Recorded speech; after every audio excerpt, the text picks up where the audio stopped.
Okay, this is a 1951 Revere T-100 tape recorder. 3 3/4 inches per second set. And we have one of these, but we saw this one online, not on, it was advertised locally, and it's in a lot better cosmetic condition than ours. And we were told it was in working condition. Of course, it has the 1/4-inch jack and clips to attach to a speaker. It came with the envelope of spare tape pads. Came with a tape loaded on it.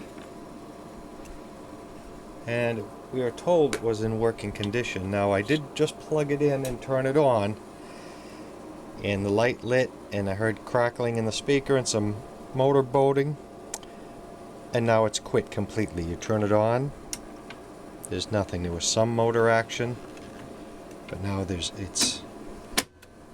nothing. Cleverly designed, as you can't close the lid with it in play. You have to put it in stop. So it had life, now it has none. And if you look at the schematic, wherever it went to here, there's no fuse in this, so I don't know what's going on. I really don't want to dig into this. The motor was turning, amplifier was on. It's like there's a blown fuse, but there's the volume switch and the primary to the transformer. That's it. We'll do a measure in the 6x5. We'll do some measurements here.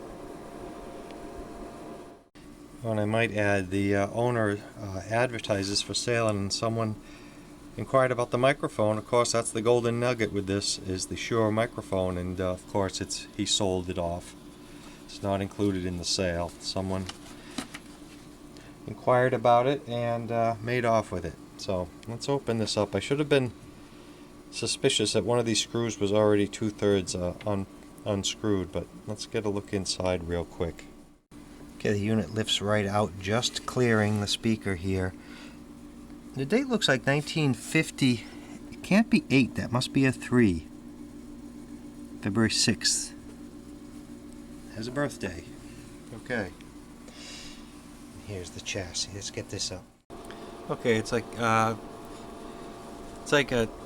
even 20 degrees earlier in the workshop, so I'm gonna let the meter equilibrate a few minutes. We're up next to the stove, so we can keep warm here. Pop the cover off here. Take some continuity voltage measurements. I can't imagine what's wrong with it. Okay, here we are with the bottom removed. Motor is a little stiff. I like to check our power cord to see if we have voltage there. It's a little sand resistor here. And of course our on-off power switch. We'll check a few things. Now let's see.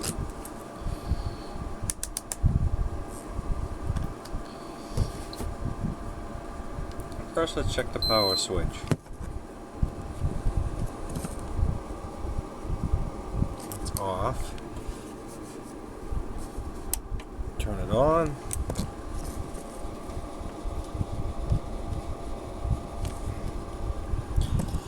I have nothing.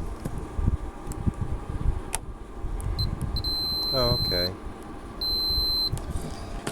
Power switch is good. Check the continuity of our AC cord here.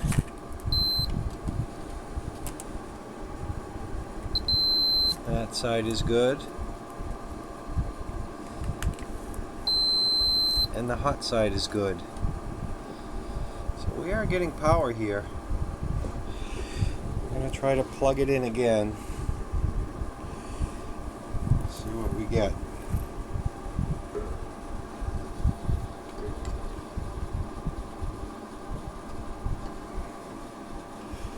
There's power applied.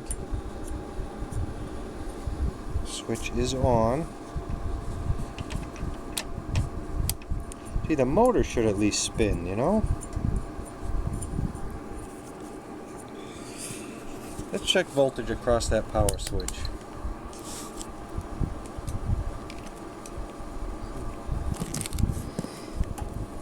I don't know if that's metal or cardboard. Oh, there's life. I touch the switch and there's life. Oh, and there's the indicator bulb.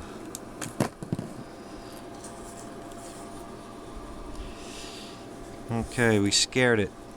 Oh, see? Okay. Well, this thing should be lubricated, not run very long here.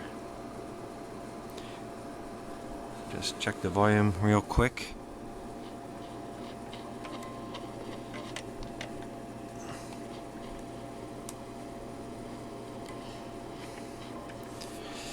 I did have some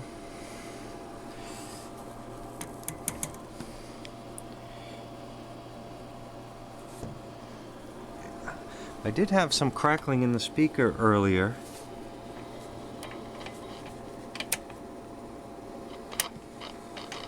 Okay, that switch is touchy. Okay, I don't want to run this too long. I think if I went to play, there we go. You can see the neon indicator there. Alright, so we do have life. And the rubber is in really, really, really suppley shape. It's in really good shape. Alright, I'm not going to go too far with this. We have sound and motion. Okay, so that'll do it. Quick checkout of the Revere. Manufactured 1953. I wish it had the one with we had the one with a radio in it. They made one with a radio in the side. Okay, quickly. It came with a tape. So I've threaded it, and let's see what we get.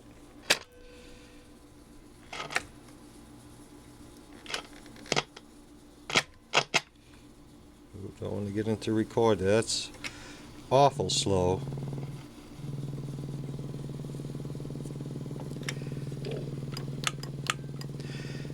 Get some oscillating of the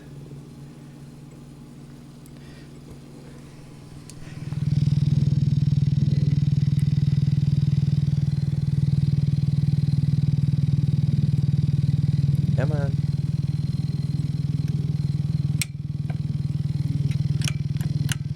Fast forward.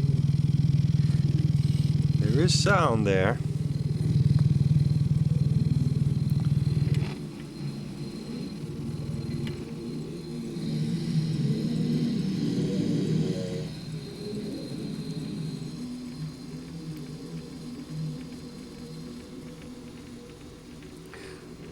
Well, we won't run that motor too much. We'll give it some lubrication. It's been out in the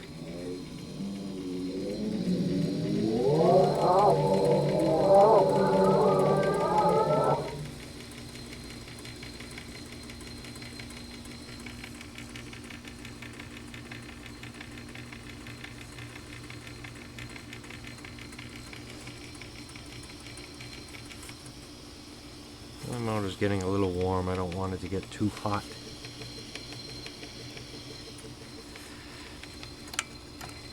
I don't hear a lot going on.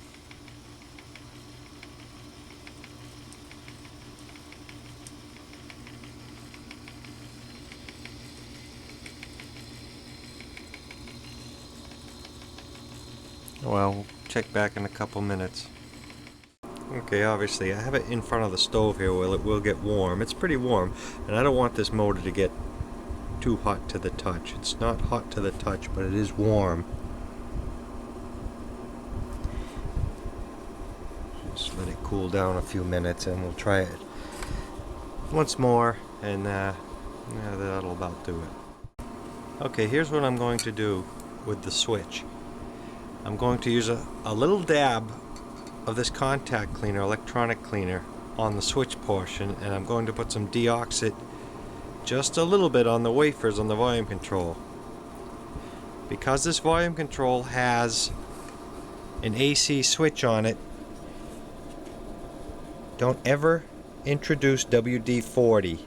Leave that stuff out of the electronics shop. Don't use it.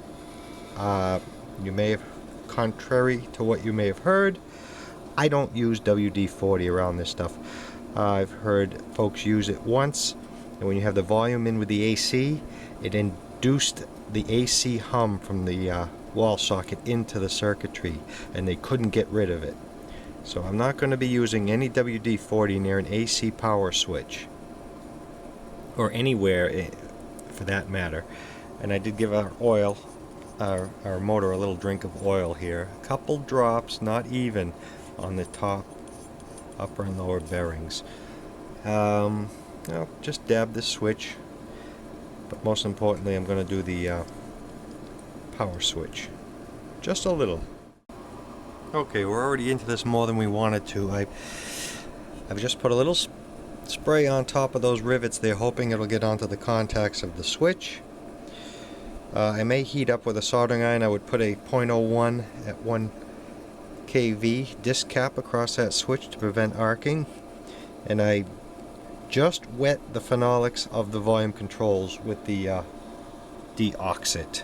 Remember, you're in a tape recorder. You can't be spraying things around because there's moving parts and rubber idlers and rollers and whatnot. And our switch, we've also, our record play switch, also cleaned that. The coupling capacitors, everything is going to need to be replaced in here, all these wax ones, but we're going to try it once more just to see what we get. I also think for now it would be safe to put the cover back on. And they provide you with these little buttons here that you just put back in the holes, which is pretty nice.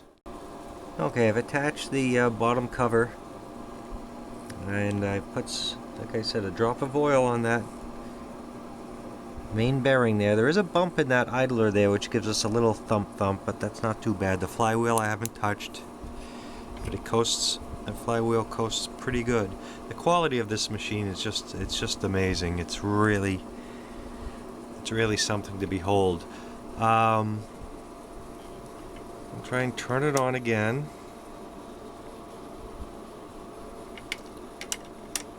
So I'm on an outlet strip here, which one of these energy saving ones. I don't know what it's doing.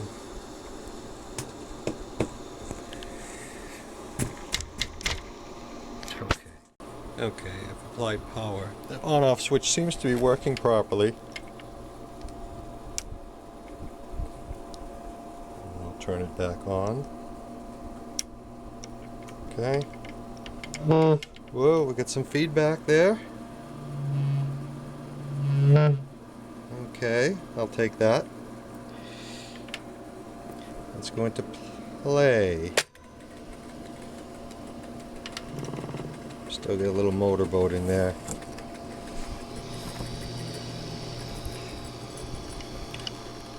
Stop.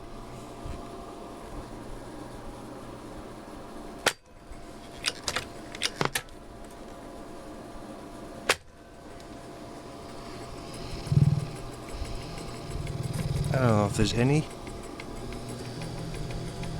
on this tape or not. I've gone into the tape a few feet, but we ought to try a tape with some material on it perhaps. Let's flip it over and then we're going to call it quits here. Okay, we flipped the tape over. Now let's see what we've got. Whoop, feedback still.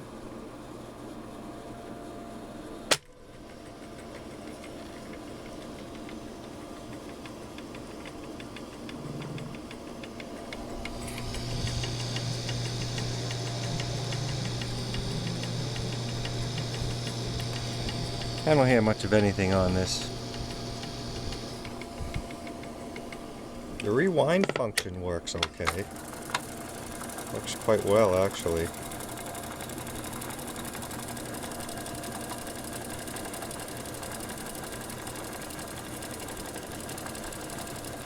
See if there's something on this. Of course, you need brakes when you're going this fast.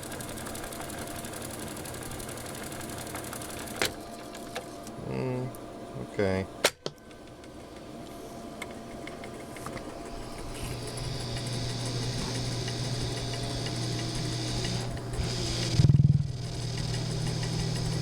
still don't hear anything.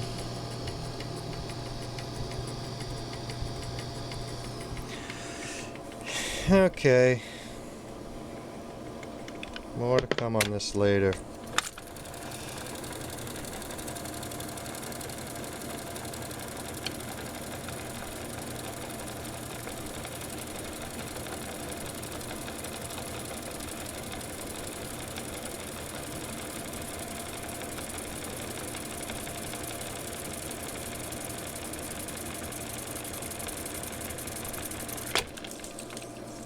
The brakes work pretty good.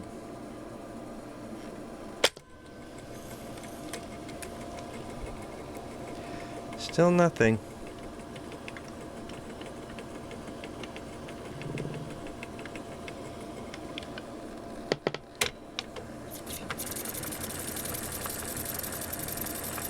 And before I get to the end, we'll flip it over again. Still nothing. We'll flip. Okay, flipping one more.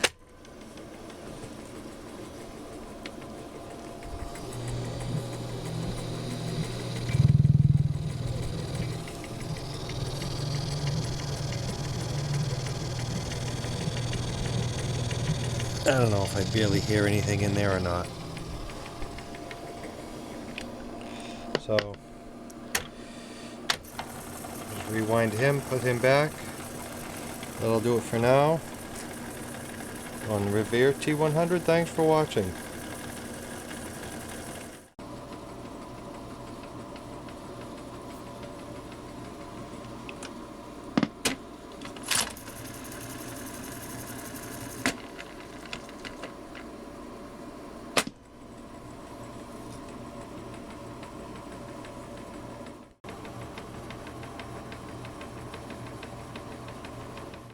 Okay, for now, here we are all back in our cabinet. The on-off appears to be working as it should. Rewind. And play. Though I have not checked this tape for content. Other than that, that's what we'll go with for now, until we get some tape with some content on it. Okay, thanks for watching. That's the Revere from 1951, built in 1953.